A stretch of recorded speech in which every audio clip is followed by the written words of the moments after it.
Ceci n'est pas une pipe. Et ça non plus.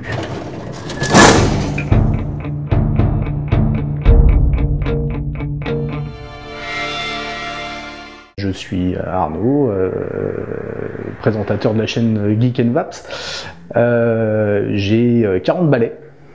Et oui. Alors j'ai commencé super tôt, beaucoup trop tôt, à 11 ans. Donc en gros ça fait du 28 ans de clope. Donc c'est énorme.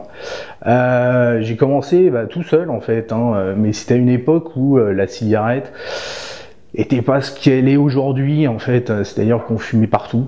On fumait dans les centres commerciaux, au tabac, enfin au bar, boîtes de nuit, etc. Donc la relation avec la cigarette n'était pas du tout celle qu'elle est aujourd'hui. Et puis rapidement, de plus en plus, jusqu'à 2 paquets quoi. 2 paquets. Et à l'époque aussi, les paquets de cigarettes, c'était 10 francs. Alors pour ceux qui ne savent pas ce que ça fait 10 francs, c'est 1,60 €. Donc voilà. Et c'est vrai que tout le monde fumait partout. Voilà, le tabagisme passif, à croire qu'on ne savait pas ce que c'était. Mon père fumait dans la voiture, fenêtre fermée, donc on en prenait partout, quoi. 50 clubs par jour quand je bossais pas et que je geekais devant le PC. Donc ça remplit les cendriers, et puis bon, le fric dépensé là-dedans. On peut d'ailleurs, enfin je me souviens, quoi, je prenais la voiture, je faisais des kilomètres pour aller dans une station-service, payer mon paquet de clopes 3 fois le prix, quoi. On devient complètement addict de ça, on s'en passe plus, quoi. Ça s'est fait en 2 temps. En 2 temps, la première fois, c'était il y a 4 ans à peu près. J'avais vu un reportage, on commençait à en parler un peu. Et donc j'ai été dans un bureau de tabac acheter donc les cigarettes qui ressemblent à des cigarettes avec les petits bouts qui s'allument rouge, bleu, voilà, ce qui coûtait une blinde.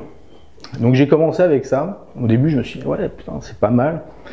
Et puis au final ça m'a fait énormément tousser. Je pense que les liquides étaient assez agressifs, mais je toussais beaucoup trop. Et du coup j'ai lâché ça, plus le prix, plus le goût qui était pas super. Voilà. Et à l'époque j'avais vu quand même des trucs au niveau des liquides. Il y a des mecs qui fabriquaient leurs liquides à l'époque. Et mais c'était super underground en fait. Les mecs sortaient les bourres de ces cartouches pré-imbibées et puis remettaient du liquide, etc. Pour moi c'était un peu trop ouais.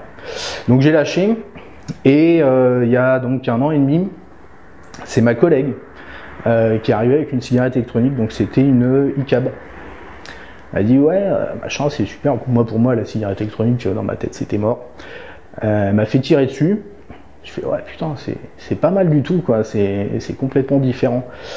Et du coup le soir même, hop, internet, renseignements, forums, etc.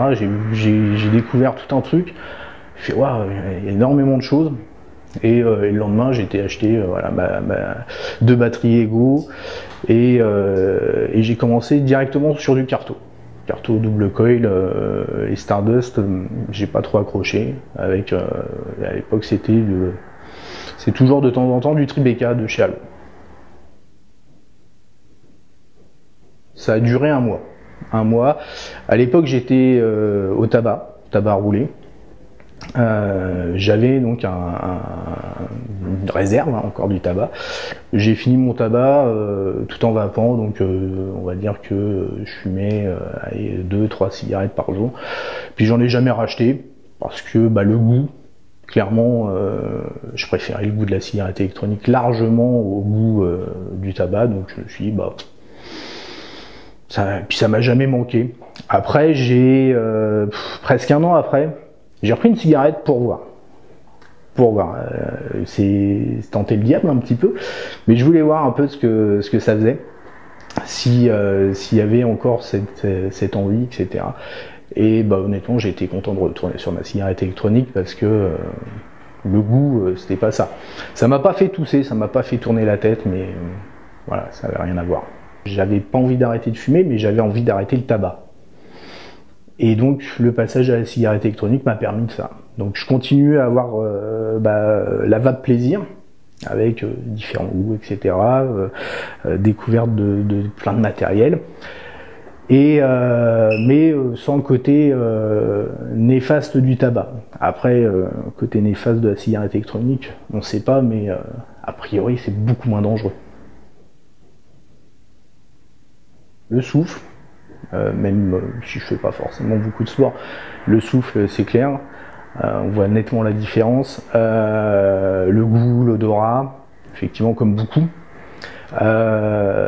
Pareil, c'est le matin où on crache un peu ses poumons, où c'est un peu voilà les trucs un peu dégueulasses du matin, ça s'estompe, ça s'arrête.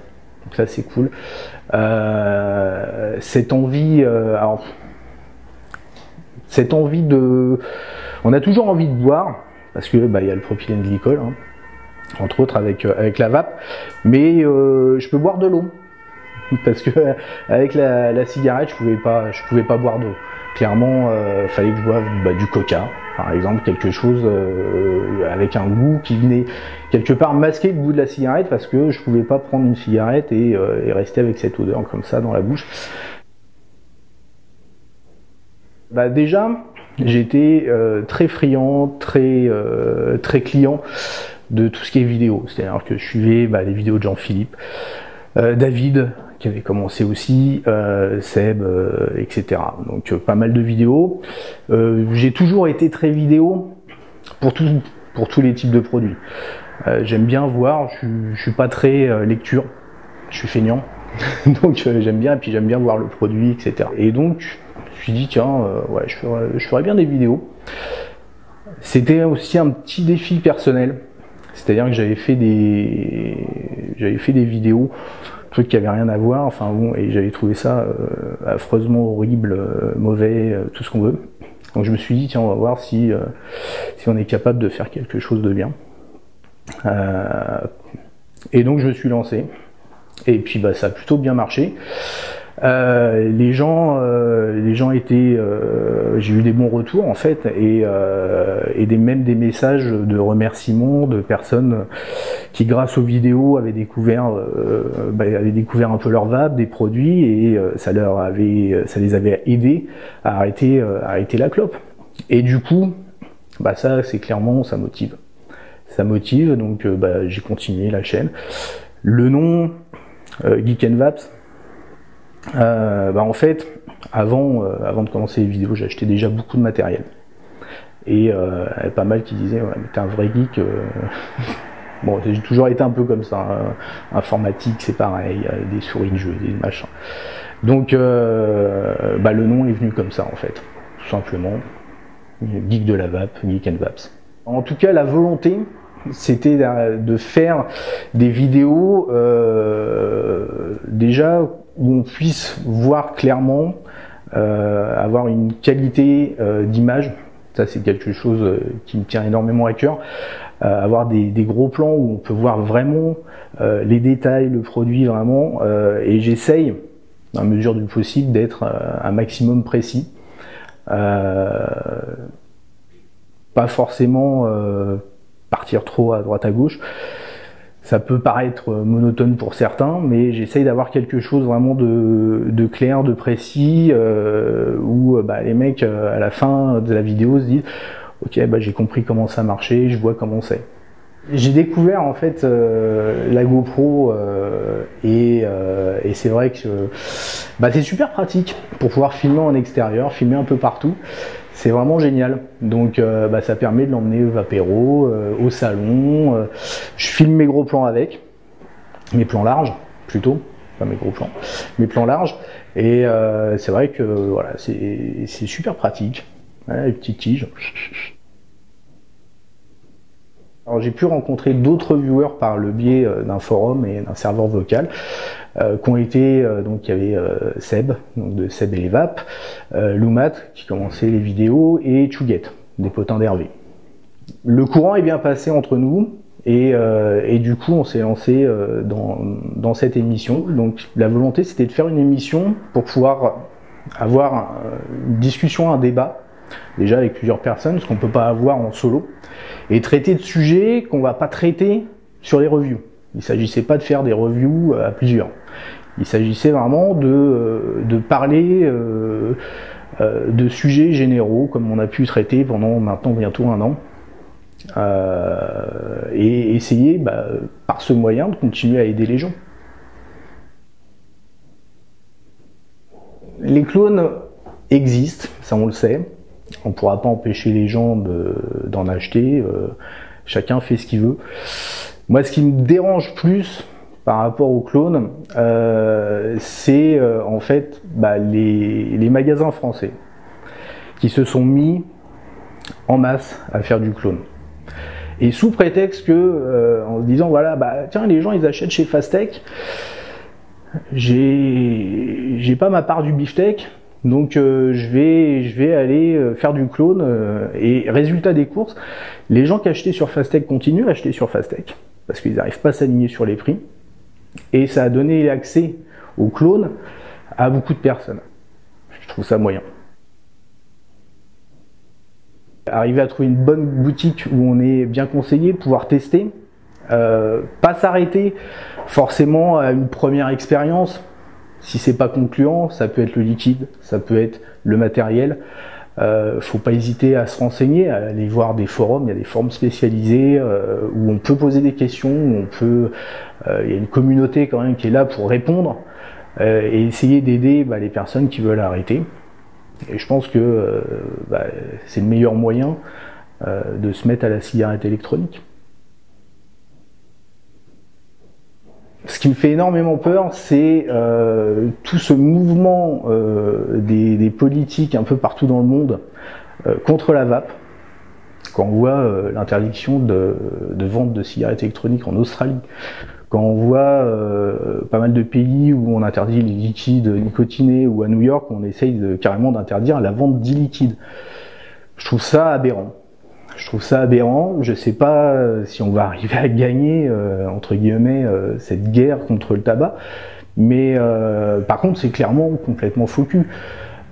L'Australie à ce moment-là, pourquoi elle n'interdirait pas non plus la vente de la cigarette? C'est pas logique.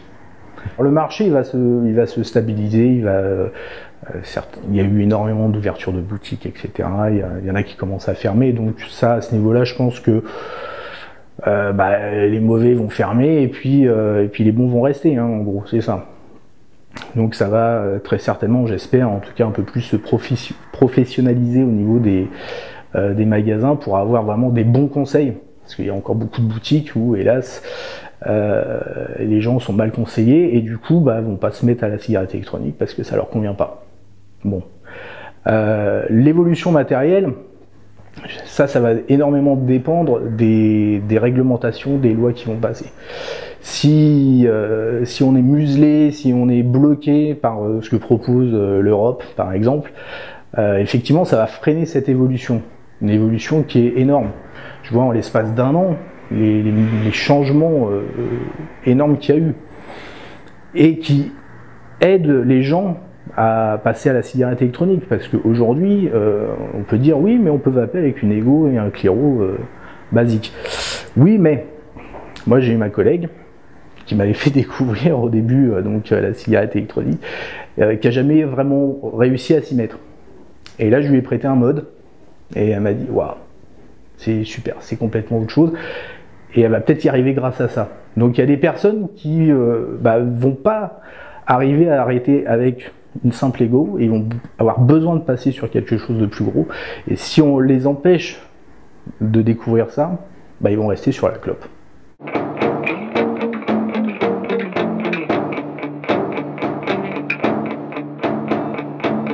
Quand tu veux. Ceci n'est pas une cigarette. D'ailleurs, c'en est pas une.